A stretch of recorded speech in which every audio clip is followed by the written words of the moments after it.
Rob James and Michael Lemonardo, the newest members of the Muscle Cat family. I mean, this is the official welcome, I guess, gents. So here we are. Didn't want to work us into your home, though. I'm a bit offended by that. We're doing it remote, but I'll forgive it for now. But it is good to be here. Well, I mean, look, we are, 831 kilometres away to be fairly precise. So, look, you're more than welcome.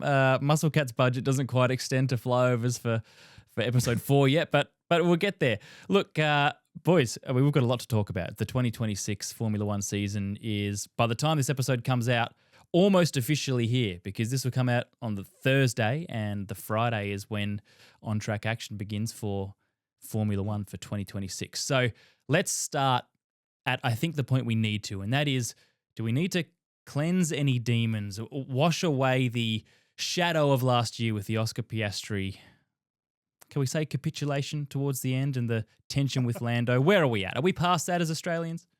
I don't think Dave Hughes has forgotten. So I'm expecting some kind of picket outside the gates of Albert Park come Thursday at the time of recording. It's well, it'll be interesting because I thought about this today actually in terms of for Oscar. I remember when Dan Ricciardo, there was a very brief window that he could have won a world championship, and I remember thinking when he didn't win it, that's it. It's not going to happen. He's missed the boat now. So for Oscar, you would hate to think that last year was the ferry out the Queen's Cliff with the World Championship, and instead it's stopping off at Stoke-on-Trent. So I can't think of a. That analogy started off shakily, and you lost confidence as it went. Yeah. So whether I like to think. There's obviously a few more stops. It's not a limited express over to. Right, we're still going with the ferry. Yep. Yeah, I'm persisting. So yeah, What a V line. Well, that just slows down. That's just speed restricted. But for Oscar, I think that he needs to have a strong showing in Australia because I think we worked out last year he actually lost the championship in Australia, stuck on the grass. How do you figure? Is that just... Oh, okay. Well, I mean, advocates of the butterfly effect would say that another 23 races beyond that may have contributed. But I see your point if we're going purely numbers. Where's McLaren at? Because I found this pre-season a little confusing to understand. I mean, Mercedes with the compression, the ratio issue and the tricks they'd pulled there seemed to be the early favourite. And now Ferrari have got these wing tricks that they're up to. Where does McLaren sit in all this? Who are the teams that are looking best? I have no idea what this compression issue is. I personally thought that McLaren was more of a zip kind of team. I think Ferrari is more of a 7Z. Red Bull's more of a RA kind of setup. They don't pay for the license, of course, because who does? I really feel like Box of Neutrals is back after I know, right? Genuinely, the Discord for about 2 weeks went nuts for what's your favorite zip disk. So it's going to be what's your favorite compression type. And then you get to the audio people. I prefer OOG versus WAV.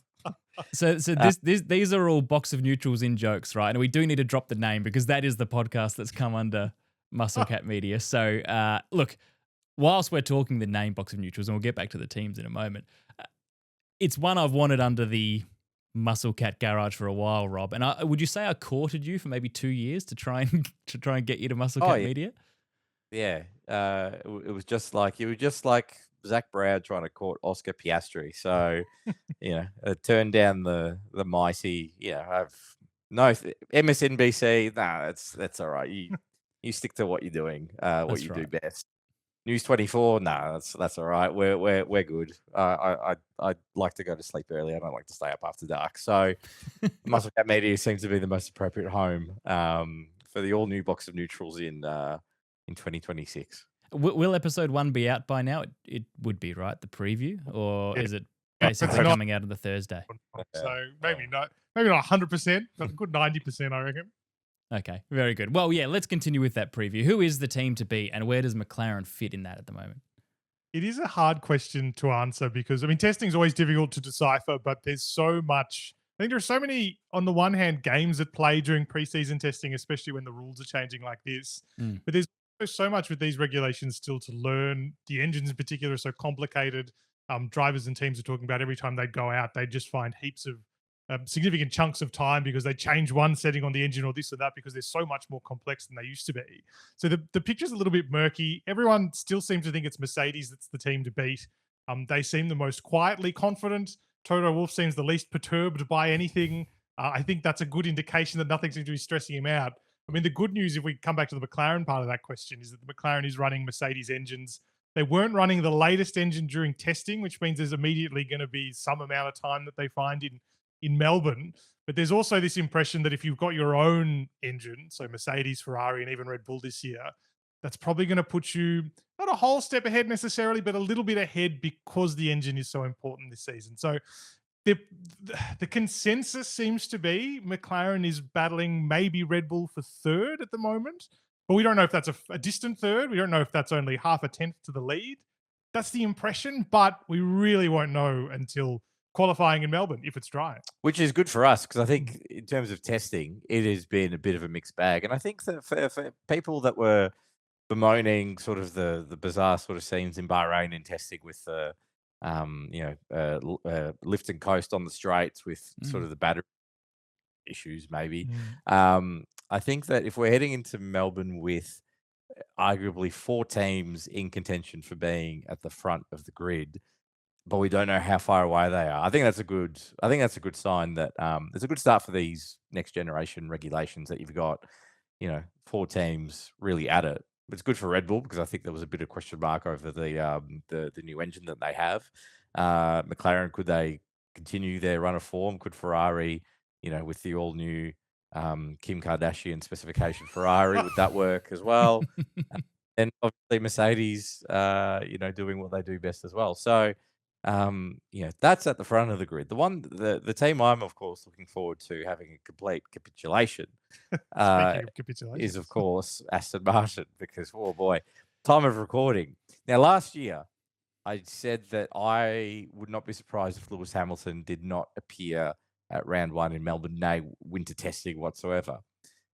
My Robsterdramus waters are slightly misaligned. I still feel like someone's not going to turn up at Melbourne, but it wasn't Lewis. Oh, if Mr. Stroll. If genuinely Fernando Alonso, Stroll turns up to the opening of a washing machine. Oh, true. If Fernando Alonso arrives on the tarmac, cited and verified by border security, and he touches the tarmac at Tullamarine, I will be staggered because based on what he's experienced in winter testing, it would be such a Fernando Alonso thing to do to just not turn up. To just go, I'm not doing this. He was already scarred from, of course, the GP2 engine of the first iteration of Honda at McLaren, and now history looks to be repeating itself. Just so many drivers dream about driving an Adrian Newey car. It's the closest thing to a Formula One knighthood is driving an Adrian Newey car, and he gets probably the bottom 3 worst cars he's ever designed. And we're not going to talk about the worst one, are we? I mean, that's... What is the worst? Well, the worst one... Oh, the 06 one was... Oh, no, there was one... The 04 car didn't even exist for half the year. That was a howler, that one. I was going to say, I always get my ears confused. 2004, the McLaren that just wouldn't fit. It was so bad they didn't even bother to use it in the end. No, used the 2003 car. They used the 03 so car. So fragile. Yeah. And then the 06 car was just a gardening leave kind of car. But yeah. Well, no, through no fault of his own. Clearly, if Honda they're 4 seconds a lap off the pace, like the improvement, in 2015, they were 5.1 seconds off in Melbourne. Oh, that's so good. 1 second better. That's something. Over a decade. I remember those Alonso McLaren days. Was that when Stoffel Van Dorn was his teammate? Is that era? Yeah. And that seemed like Alonso's career was winding down then. And now we've got the second iteration of that. We had the comeback and now we have to go through the grieving process again. But do you seriously think he has a chance of bailing, Rob? Do you really think that could happen? Is he just not up for the embarrassment? It's not the embarrassment. It's just he's over 40. His fuse is incredibly short, and so I think he'll turn up to Melbourne. But I wouldn't put it past him if he doesn't finish the season. He probably. I'd almost be staggered if he makes it to Monaco because Ooh. it's, or maybe he just does Monaco because it's the slowest one on the grid, and that might be half the Squeezes charge. you If up. it's that amazing, Yeah. then maybe it'll work. But I could totally see him not turning up at some point this season. He's got a kid on the way as well. Did you read this? Ah, I think we talked about it very briefly in the end of season episode last year because it was reported like, somewhere that you wouldn't trust. No disrespect to whoever read it. yeah. But I saw the BBC mentioned it in Ah. an article this week that in March his partner is expecting a child, and that's the Australian Grand Prix in March. Maybe he won't turn Yeah. up. Or So- China. I'd skip China. Yeah. They He- bought it. It's a long time to get through immigration. The visa's very complicated. He's probably not doing it himself, but it doesn't matter. Maybe he's sympathy for whoever's doing it for him, and just takes the weekend off. Yeah. Well, what was your source? Was it betbozo.biz and the chief Formula One reporter, Johnny Herbert? His penchant for writing for a gambling company? Yeah. You like throwing shots at media companies, don't you, Rob? Now that you're under Musclecat Media, you've got our insurance protection, so you're going nuts. Oh, fantastic. Oh, that's very good. Here we go. I shouldn't have said that. Maybe we'll- It's a very weak policy, so don't rely on it too much. So Curtis has got the Nick McKenzie package of level. Yes, the number 2 investigative journalist in Australia. Yeah. Let's say that.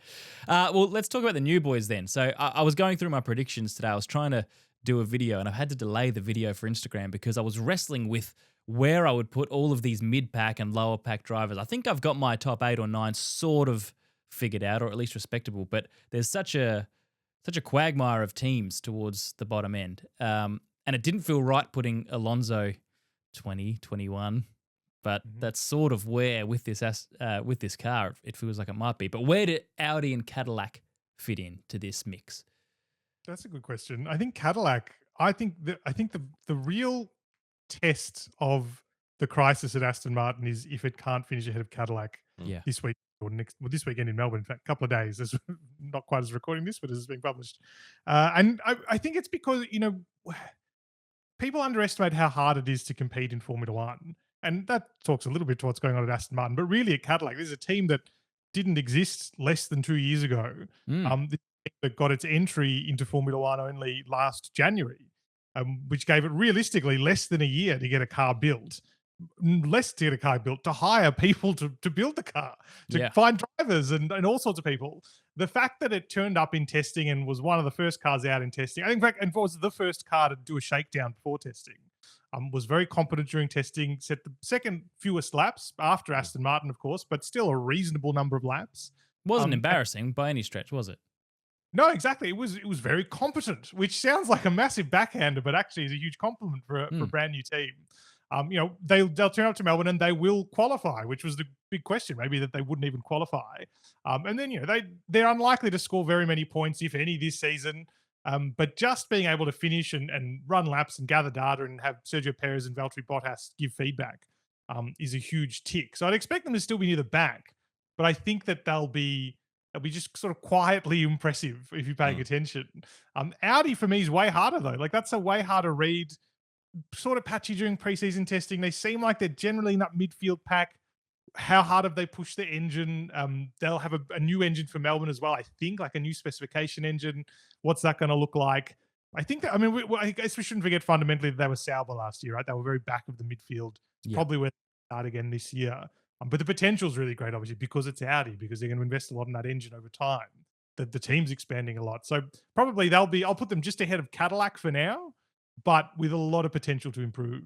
Yeah, agreed. And I think the thing about Cadillac is it's important to note that if you look at, say, the last team that entered Formula One on debut was Haas, another American team, coincidentally.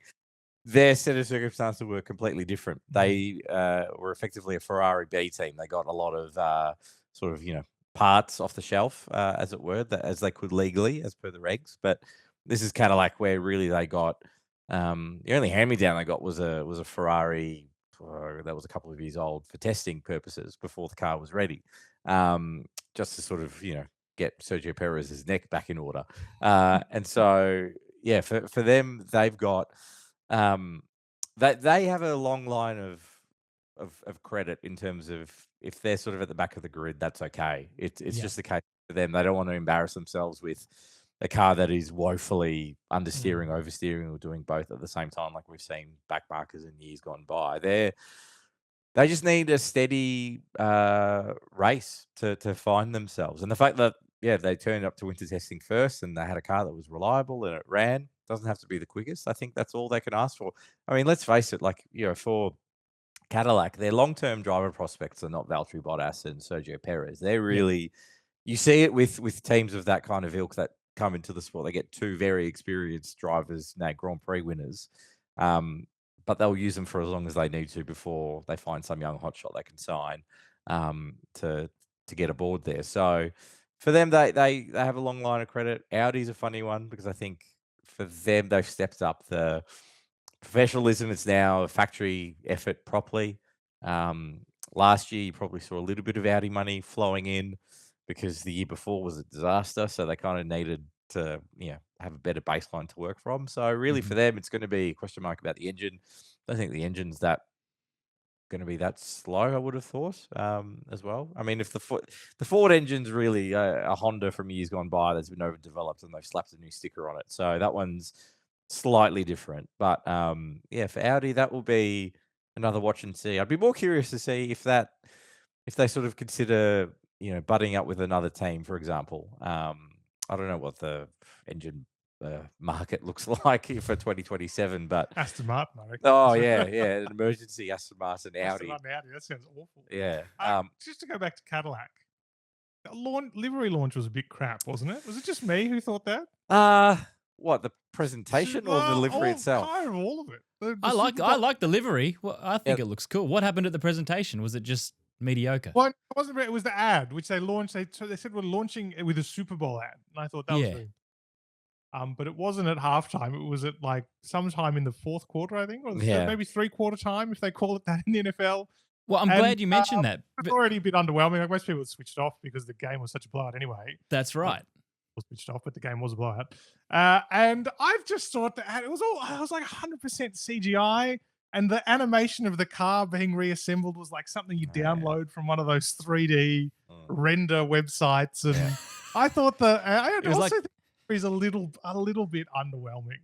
Yeah, in terms of the livery, I agree. But I remember thinking about this the other day. It gets big points for me because I think nowadays, I think it's rare for a Formula One team to now have a two-tone car. Like That's you true. see with Aston Martin, they have sort of Valvoline they want it all colors, and then all the logos are huge and gargantuan now. They're looking a little bit, Super 2 kind of size of magnification, whereas the Cadillac is a little bit more understated. And as much as I actually genuinely I despise the sight of black and white race cars because I think they've been absolutely done to death in all forms of motorsport.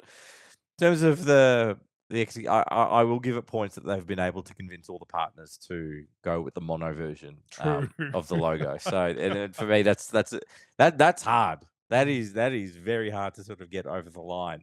Craig Tiley's greatest achievement at the Australian monochromatic sponsor logo. He will do great things. How he got ANZ and 1573 and safety culture to do mono logos, I'll forever marvel at that. But in terms of being black and white, it's hardly memorable. There's always a promise of someone bringing in a yellow car, like Haas. It should have been Cadillac. It should have been Cadillac yellow. Their Le Mans, one of their Le Mans challenges was yellow. I was very excited by that. Yeah. So what was the last yellow we had, fellas? Was it the Buzzin' Hornets? Yeah, Renault. Jordan. Renault. Okay. Yeah, that's right. Of course, Renault. Yeah, it was Jordan and then Renault. Yeah, Jordan was the best one, but the Renault was good. But cars need more faces painted on them. Oh yeah, like discuss.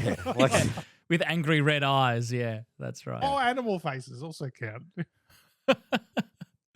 Yeah, look, I didn't mind the Cadillac. I like the livery, but to the Super Bowl point, we were having our live Super Bowl party for the Outback QB podcast, and we had a competition at halftime where you can throw the ball into the barrel. If you get it in, you win a free pint. and you could win a fuel voucher thanks to one of our sponsors, Wayne Phillips Kia. And we had two guys staunchly refusing to come outside. I said, fellas, I mean, there's a free beer on the line here for throwing a ball into a barrel. And they said, we're not moving because we were promised the Cadillac livery reveal at halftime, so we want to watch this. And it never happened. So not only did they not get the reveal, they missed out on their chance to win a free beer. So it was disastrous all around for those guys. I was personally staggered. I had no idea that 7 Plus had reached so far and wide. Actually, what's the feed? Well, let's talk something. There's an ongoing story, and it sort of ties in with the way Formula One stories break at the moment.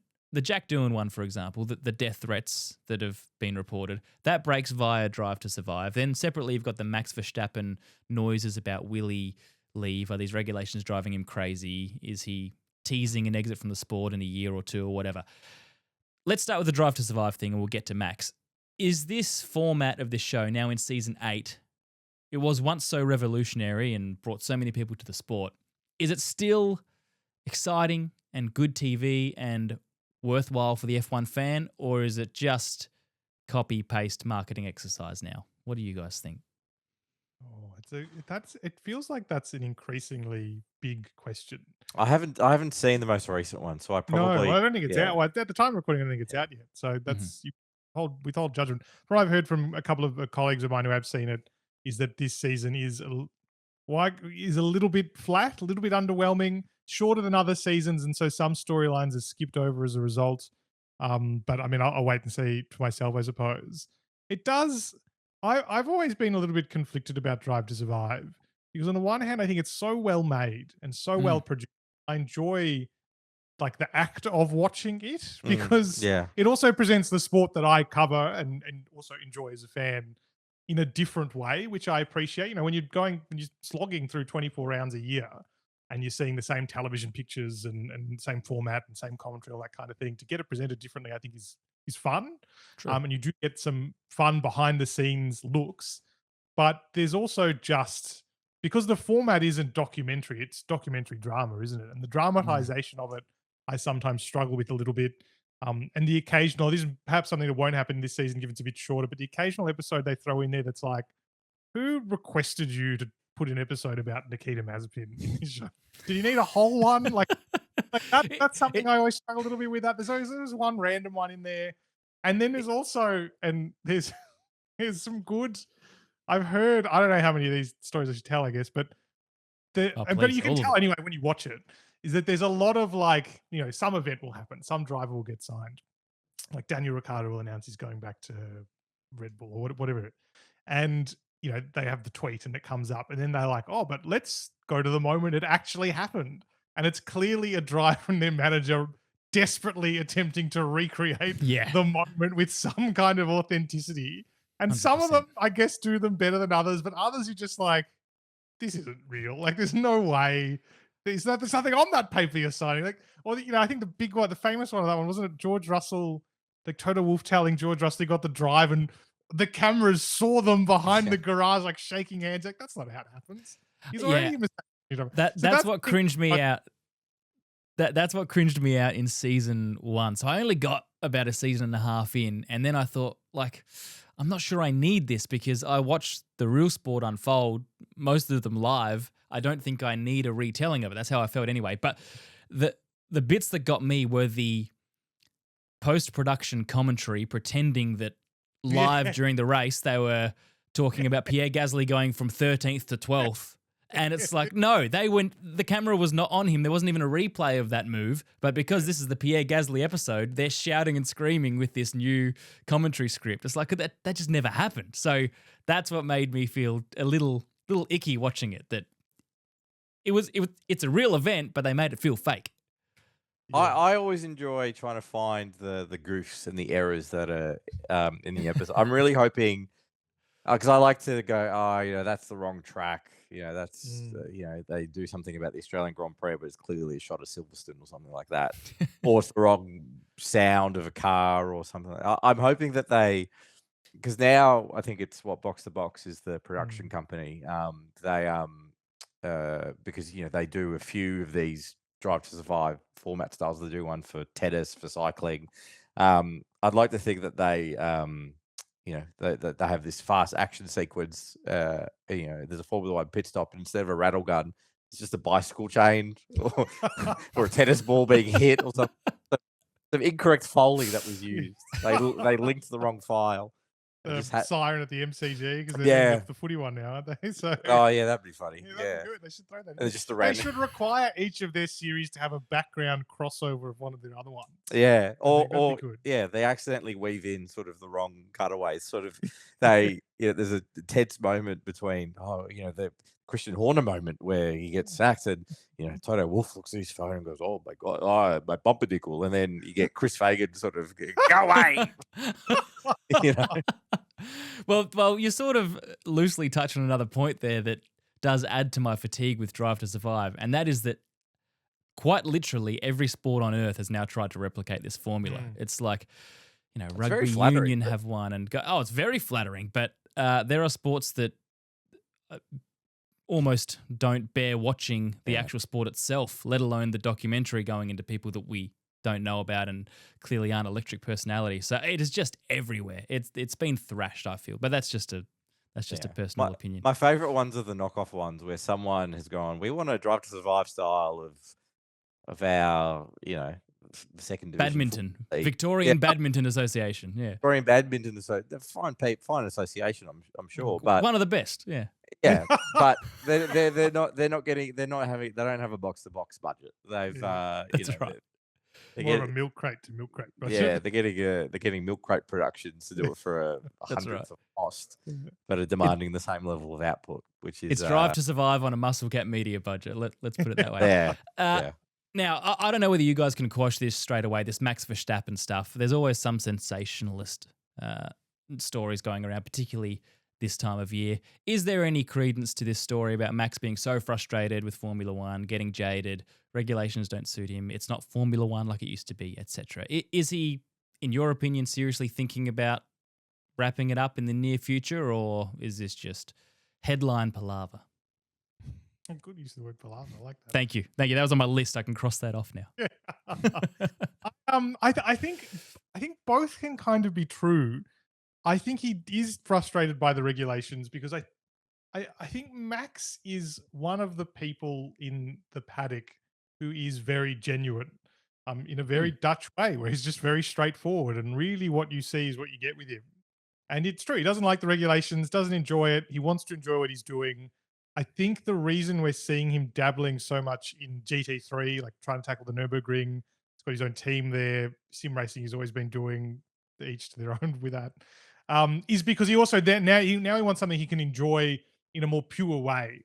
And you can argue that like a lower level GT3 category where it's independent teams, small teams, it feels very grassroots and more authentic in some ways in Formula One.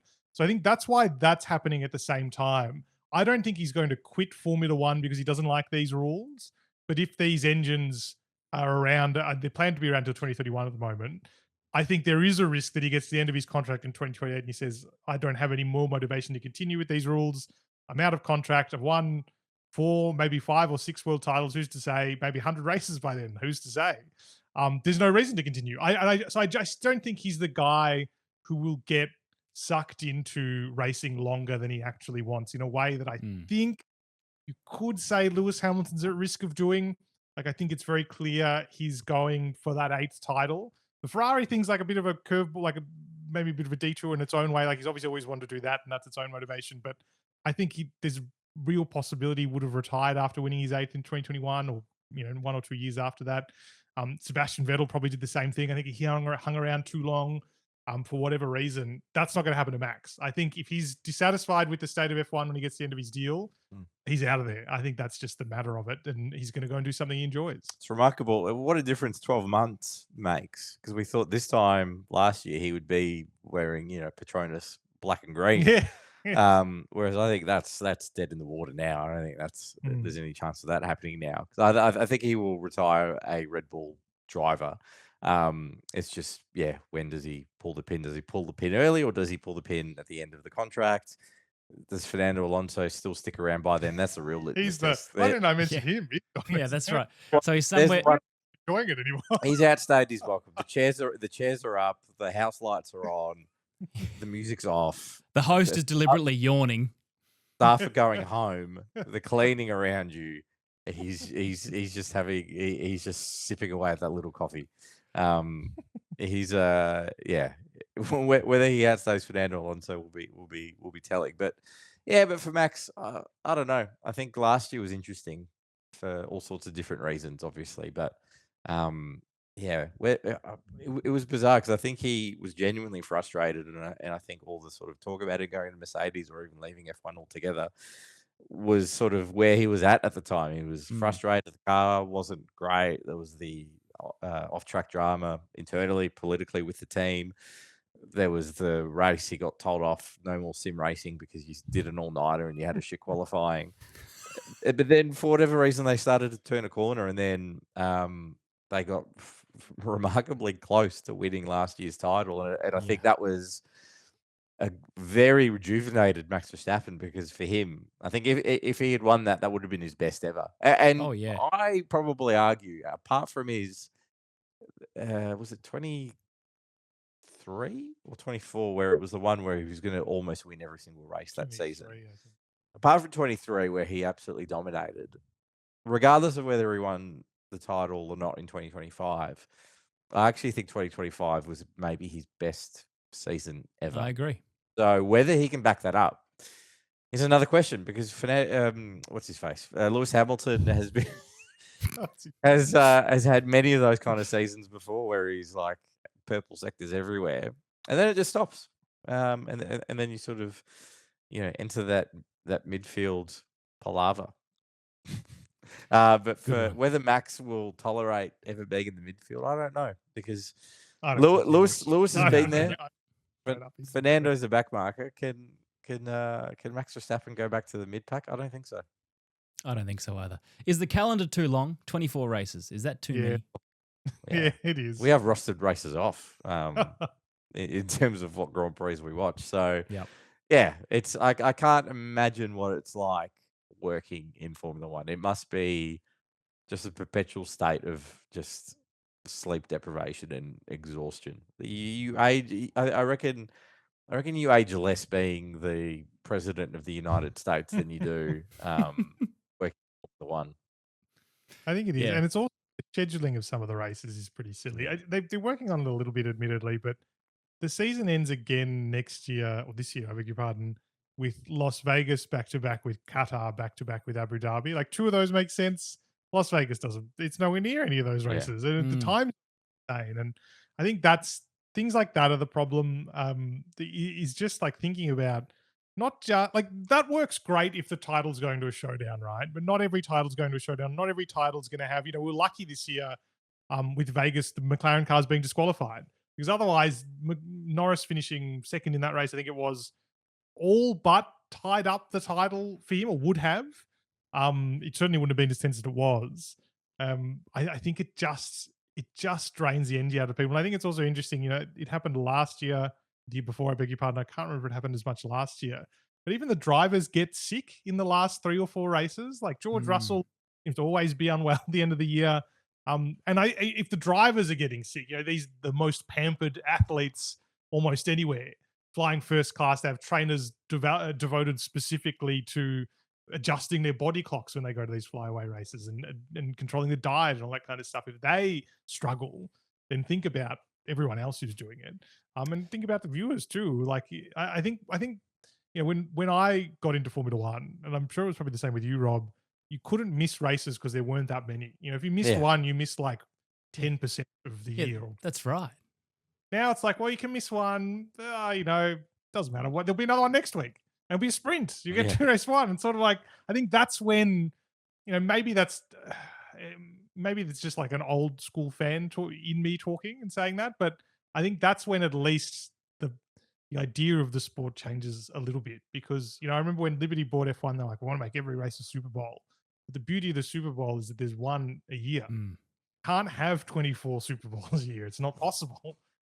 So I think there's an interesting debate there. I don't know what the perfect number is. 20 is really round, and I like a round number, but it is what it is. Yeah, no, it's a difficult spot. It is that sort of, the demand has never been greater, but there's no reasonable method to sort of have. You can't have a two-tier structure. It's not like you're going to have some Grand Prix that of a, say, your Hungarian Grand Prix of the world, where they have Cadillac and a couple of Formula 2 teams stumping up as F1 teams and, calling it Formula 1 light, that kind of thing. So it's like, that's not possible. So every Grand Prix has to feel like it's, every Grand Prix, they pay so much money for it. Of course, you want to feel like, yes, you are the Super Bowl of Australia. Yes, you are the Super Bowl of the Dutch Ardennes. So it's a tricky act, and when countries and governments are willing to pay big bucks for it, it's hard to say no. Whether it's morally right is there's often that bit of a disconnect. Not strictly F1, but I can't have you two on the line and not ask about the MotoGP situation. So the question I want to ask is, how Victorians take it? I'm South Australian. I'm sitting in South Australia. You're Victorian, just sitting there. However, I must say, I lived in Melbourne. You know Rob for 7 years. I love the city. I love the state. But I do need to ask, has it stung as revenge after 30 years, or is it just, it is what it is? Well, it is, I don't know how South Australia will take it. Who was the last naming rights of the MotoGP in? Probably Qatar Airways. I don't remember. I know you get the Qatar Airways, Australian Motorcycle Grand Prix at Phillip Island. I don't know how the Wayne Phillips Kia Adelaide MotoGP. Hey man, don't disparage our great sponsors. All right, they're more than capable. And Qatar Airways flies direct Adelaide to Doha. I'll have you know, so that could work. Peter Malinauskas brought it up specifically. In the is that a wet lease or a dry lease? I'll have to fact check that one. It's interesting because it is the depending on what social media comment platform of choice you like to read, there's a mixture of very bitter and twisted South Australians that are like, revenge at last. There's a lot of that. Bunch of woke people. And then there are others that are... How did you read my tweet? I didn't know you could see my Truth Social account, Rob. And then there are others that are like, WTF, what are they doing? That kind of thing. It's an interesting one because I think my initial reaction was like, oh great, this is a bit of a fail by potentially by the government, and but then you hear their reasoning, and Steve Demopoulos, who's the sports minister, impassioned fronted up the press and said, no, we threw money at it. We said, yes, we'll pay more for it. We'll commit to infrastructure upgrades. But in the behind the scenes, South Australia were working around it, and I think they just did a better job of negotiating. I feel like it's a sum of a few parts, because I reckon there is merit, and I think either the FIM president or something like that did sort of sarcastically say, yes, the government were saying we've been telling them for 10 years, upgrade Phillip Island, it needs a birthday, and they're like, yeah, it's coming, and then it's never happened.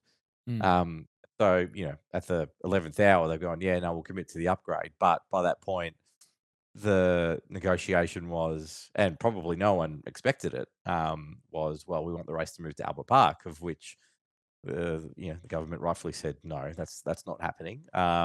Why were they right to say no to that?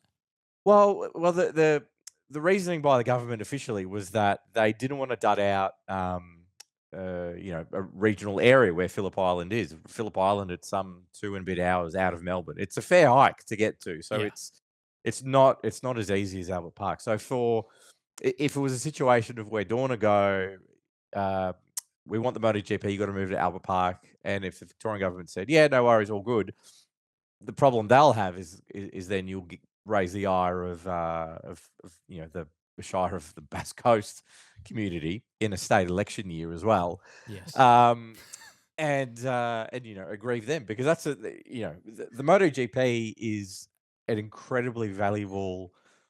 It is their economy. It is a large portion of bed nights and restaurant times and whatever. So for them, that's a genuinely a massive hole that they that they can't fill. I actually thought about if it was like, well, we're going to leave Phillip Island because Dawn is adamant of having it a street race and in a major city. I actually would have thought, you know what? Why didn't they go, okay, we'll deal with the fallout of either way. We've lost Phillip Island. What if we give you Geelong instead? I actually, because it's by the water.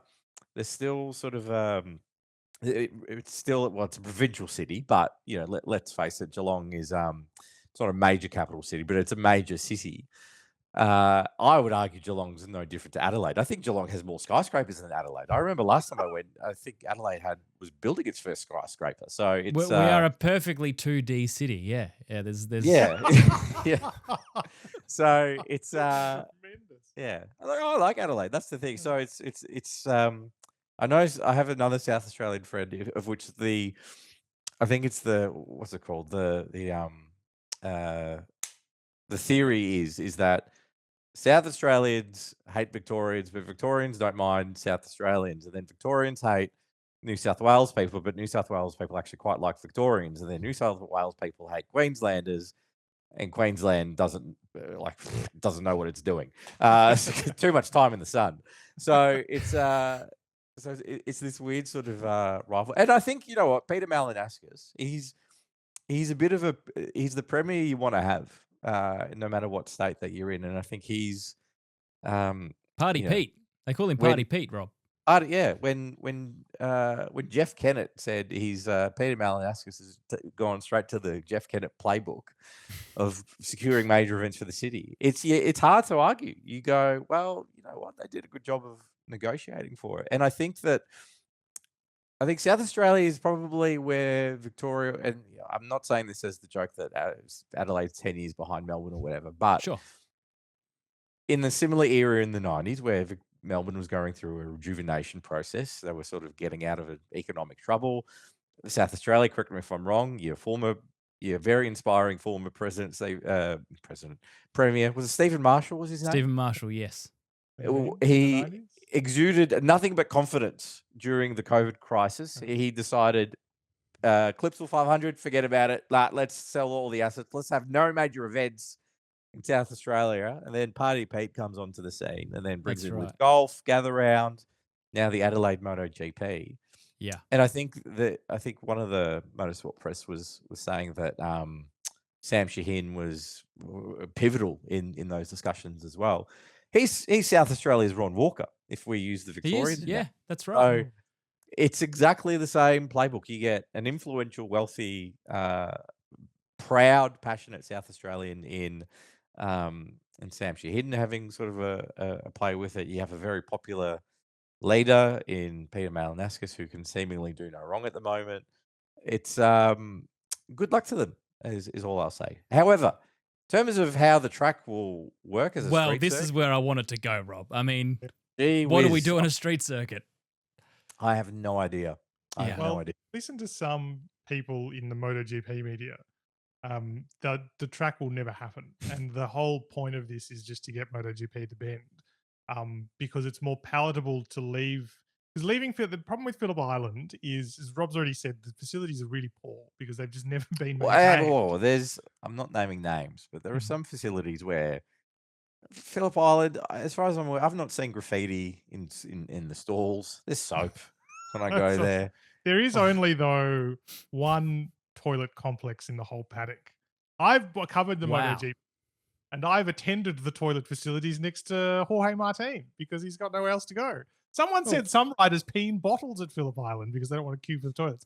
But the facilities are one thing. MotoGP presumably would have loved to continue racing that track because it is one of genuinely the great motorcycle racing circuits, one of the greatest in the world, up there only with Mugello pretty much. But the facility is not great, and then there's the destination element of it, and that culminates, when you haven't put that much effort in the facilities and the contract's up and they want to do streets, whatever, they go, well, it's actually easier to leave in that case. There's that element of it, but to say we're leaving one of the great circuits and we're going to the Bend, which is roughly the same distance from a major capital city, fewer features, like more featureless than scenic Phillip Island. Track's not going to be as good because, as I said, Phillip Island's one of the greatest, with all due respect to the layout of that circuit. The facility is obviously much better. Another 2D feature of Adelaide built on just a dust plane. Just continues the 2 dimensions. But if you say we're going to do a street track and everyone gets a bit excited by that, and then you say, "Oh well, actually, we're going to go to the bend," you've at least taken some of the heat. That's what some of the theories are. I know that the prep specifically said that the bend wasn't happening. It wasn't the bend, and it wasn't a backup plan. He's a politician. He's a politician in election year. But that's just what the media. I have no inside line on that. It's what I've heard some of the MotoGP media reporting is most likely to happen. So I think that's interesting. But I'm interested in your take, not just on the street idea of it, because I think the street is interesting. You just call me Robert. No, it's your take on it. I know what your take is. We just talked about your take. But like from the Melbourne perspective, the vibe I got after the loss of that race was a lot of people still didn't really know what MotoGP was, but understood that we'd lost some prestige. Yeah. We lost something called the World Championship. We don't like losing things. Exactly. Yeah. We don't like. Well, we like building tunnels at the moment, but we don't. But once it's done, it costs money, but I'll keep going anyway because maybe I'll use it. I think, in terms of if you were the Victorian government, I think you're quietly relieved. You have off the books. You have. I don't know how long the deal is for South Australia, but one of a few things can happen. They'll race at the Adelaide Street Circuit. It'll be a huge success. The safety will be paramount, and they'll race it for 30 years. Or it will be a disaster because they go to the bend and then they go, we don't want to be racing at the bend. We may as well go back to Phillip Island. So in 5 years' time, Victorian government's not paying the bill for MotoGP for a period of time. And then by that point, you save up the money, redo Phillip Island and come back. This is not the first time Phillip Island's fallen off the motorcycle Grand Prix calendar. They lost it in the early 90s. The formation of Sydney Motorsport Park, near Eastern Creek, was literally built for the Australian Motorcycle Grand Prix. And I don't know how many years they lasted for, but the track was purely built for that. And it then went back to Phillip Island. Similar kind of circumstances where I think Phillip Island was way more run down by that point. By the time it came back the second time round, and the return of motorcycle Grand Prix racing at Phillip Island was the rejuvenation they needed to do it. So it could very well be history repeating itself for a third time in 5 or 10 years. So I wouldn't say never again for Phillip Island. I don't see why we couldn't have two, because if we're racing in Spain bloody 5 times a year or whatever it is, or in America 5 times a year with F1, in terms of the making your money work in terms of freighting bikes over and personnel and whatever, MotoGP used to test at Phillip Island. I remember going on school camp, driving past, and you'd see all the MotoGP teams testing in January because there wasn't the track. Racetracks physically did not exist in the Middle East at that point. So that they used to come to Phillip Island because it was purely for that. So if they can come, I see no reason why we couldn't have more than one motorcycle Grand Prix. And if it's a case of there's the street versions at Adelaide and we have a traditional circuit one at Phillip Island, what a win that would be. So I don't think it's a case we need to steal events off each other. I think if there's more than one event that's capable of doing it back to back, then so be it. I think the problem is though that no one turned up to Phillip Island. That's the thing that no one wants to mention, is that Phillip Island's attendances are quite poor. But if we lose it, people come back. That's true. The first year back will be huge. But I wanted to ask, what is the vibe in Adelaide about getting the event? Obviously, everyone loves big events in Adelaide. That seems to be the thing. I don't know what you guys do other than attend big events. But what's the atmosphere been more than the announcement itself? But it's now been about a week when we're recording this, I think, since the announcement was made. But I read that some school in the track footprint didn't know about it.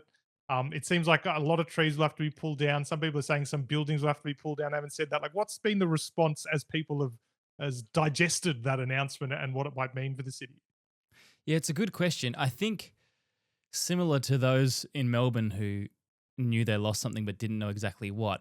I think it's the inverse here. The way that I sort of look at SA's policy at the moment, it's like we've grown up poor, grown up working class, and then have somehow fallen into the good graces of a wealthy benefactor, in this case being Sam Shaheen, who is spoiling us. And for the first time in our lives, we have some money, and we're just spending it with, it's a little kitsch. It's a little poor taste. We just keep buying whatever we can buy because we can afford stuff now. So that's why we got all these big events, and all of a sudden, the MotoGP's there. We may as well buy it, and here it is. We don't know exactly what it is. We didn't really research it, but we know someone else wanted it, and we could afford it. So here it is. I think it'll be good for the city. I think everything that gets pumped into Adelaide is, it's important for the economy. It certainly helps. Like you mentioned, Rob, Live Golf has been a huge hit. Gather Round has been a massive success as well. So the things that have come have turned to gold. Even having supercars back in November, a lot of people rolled their eyes at it. But from what I can see, and economically, it seems to have been a really good step as well for the state. So I think it's good. I think there is an inferiority complex about all the teasing that South Australia has received, Adelaide in particular. People still say Adelaide's a boring city. I don't think it is as boring as it used to be. And the older I get, the more I appreciate it, because it is a very pleasant place to live. So, yeah, there's this sort of ego balance that's always in the background in South Australia. So we take what we can get for sure. Well, I think this is the first time you've stolen an event because, to be honest, everyone's very protective of Live Golf and Gather Round, for example. People are like, no, leave it because, they to South Australia's credit, they were the first ones to stump up and support it. And so, Live Golf, that's an original. It's not been to another city. People want to poach it, but it's an Adelaide original. It was even F1, to be honest, the first time around. That was, granted, there were other forms of the Australian Grand Prix, but this was the first proper official one for a handful of period. Granted, it was organised by a bunch of Victorians, but anyway, it was and then Gather Round as well is a similar sort of thing where, they're talking about taking it to Brisbane or taking it to Tassie or Perth or whatever. And it's like, no, leave it. And you might even get State of Origin as well. So this is the first time you've stolen an event as well. So that's quite... Getting arrogant. Yeah. It's a bit arrogant. Quite a coup. I mean, it is a coup. The fact, it's a great endorsement because really, for South Australia could have its head held up high because Bruce McAvaney still calls South Australia home. He sold his Fitzroy home, and he still is a proud South Australian. And so commentate the MotoGP. Bruce, well, if Gout races, I think he'll do it. So. Maybe a race they could foot race on the main straight. Oh yeah, well they could.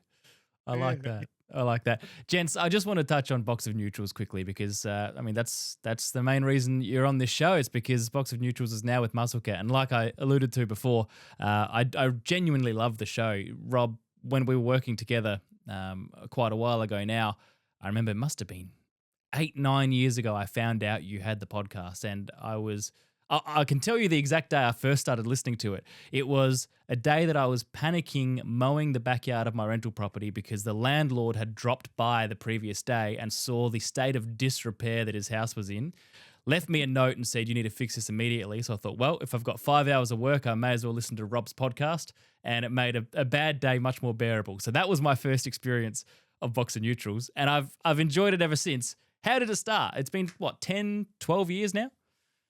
Longer. Pretty much 16, isn't it? Was it 2010? 16 years. Goodness me. Yeah. Thank you. Yeah, thank you for the cat as well as the sign-on bonus as well that you gave us. I was going to mention that you have the evil villain look going on there. But no, so 2010, which was if you look at your TikTok algorithm, people look at that period of time almost lovingly with enormous nostalgia. Phoenix was, it's good. Phoenix had the world at their face. A bright pair of newcomers called Two Door Cinema Club had the world at their feet. And Barack Obama, he was around. Yeah. But, didn't believe in aliens at the time. No, exactly. So the world was very stable. But so that's when I think we were both at uni. We were doing community radio at the time, and then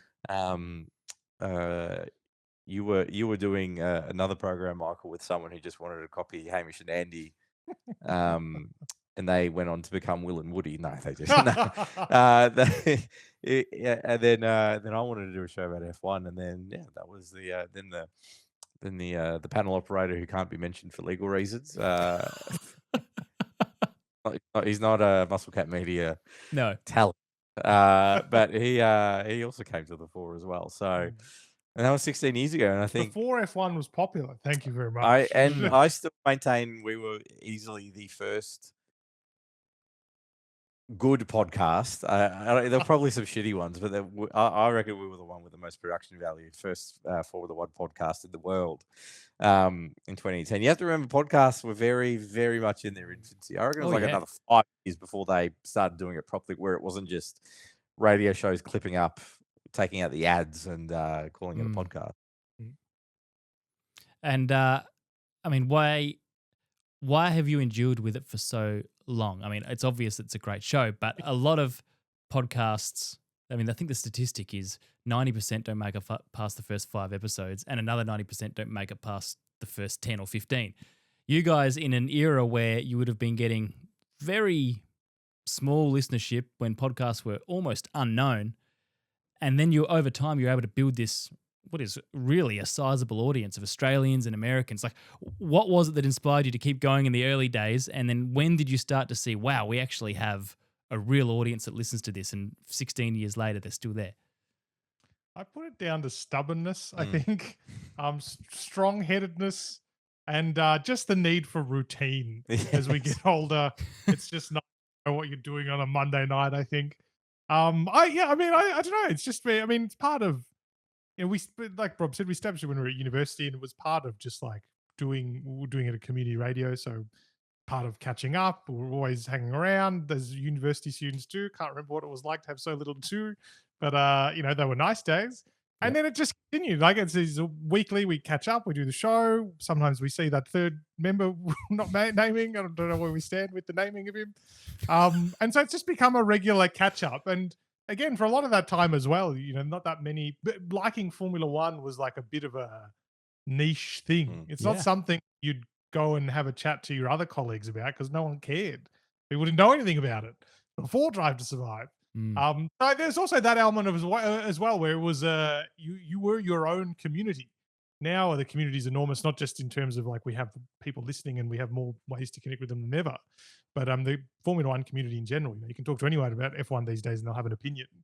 And then you can tell them, why don't you listen to Box of Neutrals? And they'll say, what's a podcast? And then you can get on with it from there. So I think it's part of all of those things is how it's continued for this long. And there's in Australia, the popularity was picked up a lot, but I still think we're one of, must be very few Australian F1 podcasts. And I do think that having an Australian voice, not that I would ever claim to be the Australian voice of Formula One on this show, I think that was a tagline at one point, is important. It's important that there is Australian Discord. It's important that we're not just listening only to what Sky Sports F1 has to say in Lando Norris versus Oscar Piastri and that kind of thing. So I think there's also I wouldn't say a responsibility, that's probably making it way too weighty, but it's nice to be able to contribute to the discussion from a perspective that is probably a little bit underrepresented at a time when we have at least one great driver in the sport, one genuinely great driver. Yeah, no, I think it's a case of who's going to blink first. I think it was just a case of it's not finished yet. So it's for as long as all of our mental faculties are still still going. I think we'll be okay. Look, to be honest, there's lesser podcasts that of featuring colourful AFL personalities that have far less production qualities, but they I have said, if we ever fall to that sort of era where I'm going to deranged conspiracy theories and wearing a red shirt every single day. I know there's a red race suit behind you, Curtis, but I'd like to think our audience will tell us to stop. My favorite. We've never had negative. We haven't. I reckon in our time I could count the negative feedback on one hand. Wow. My favorite one was. You remember this one, Michael? This is when we at the height of our powers, we were at His Majesty's, formerly Her Majesty's of the Australian Broadcasting Corporation. And I remember someone said, ever since you went to the ABC, you're sold out. I was like, what? If only you knew how much money we were not making.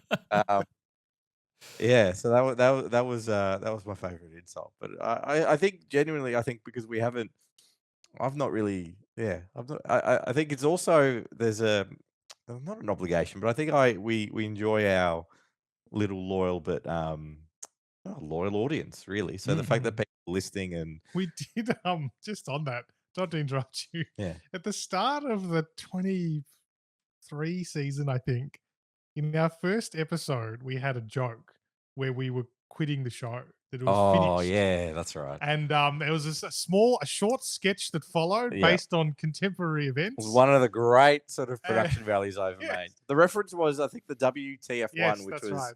really the in terms of that should have been us, really. Yep. 10 Yep. years before. We were 10 years too early. Mm. So the two, Maddie and Tommy, they got bought out by another company and then they decided to move them on. A little bit like with Top Gear. You got rid of the big three, then you brought in all these mishmash of different hosts and it was a disaster. So I thought, geez, this would be funny if we pretended to do the same thing. Yeah. And it was a little bit too convincing. Yes, and Oh, but no.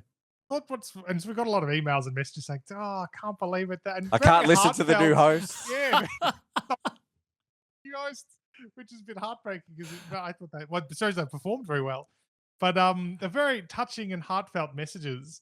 But then it sort of got me wondering, like, obviously no one bothered to listen beyond like Yeah. 1 minute of that podcast. I'm out. I'm out immediately once I hear that. Yeah, that we'd start a season by quitting is also very Yeah, funny. welcome back. We're out. Yeah, but so that I think that was also quite every now and then someone contacts us or we bump into someone whatever and they say, "Oh, I enjoyed the podcast and it's very nice." Mm. We always appreciate that feedback. But that was another moment where suddenly we're like, "Oh, all these listeners that to us we do interact with them, Discord channel and things like that." But you see how many people download the episode or whatever, but you don't get to sit with them while they're listening to it. It'd be weird. We got all that feedback in one shot by having that sketch, and it was not intentional either. To get that, we didn't want people to think we were quitting because if you listened for more than 2 minutes, you would have heard that we weren't. So, I'm going to find that episode now and enjoy that, enjoy reliving that. Gents, look, genuinely, I'm very happy to have you here. I know that there's some exciting times to come. You'll be a great addition to the network. I have always enjoyed the show, and now I can proudly call it part of Musclecat Media. So for those listening, if you haven't already subscribed to Box of Neutrals, make sure you do. Keep an eye out for the socials pages. We'll work on that. But for now, Spotify, Apple, everywhere you get your podcast, Box of Neutrals is the place to go for all of your Formula One entertainment. I call it entertainment. It's not just news. You entertain. Michael Laminato, Rob James, enjoy the new season. We'll catch up with you very soon.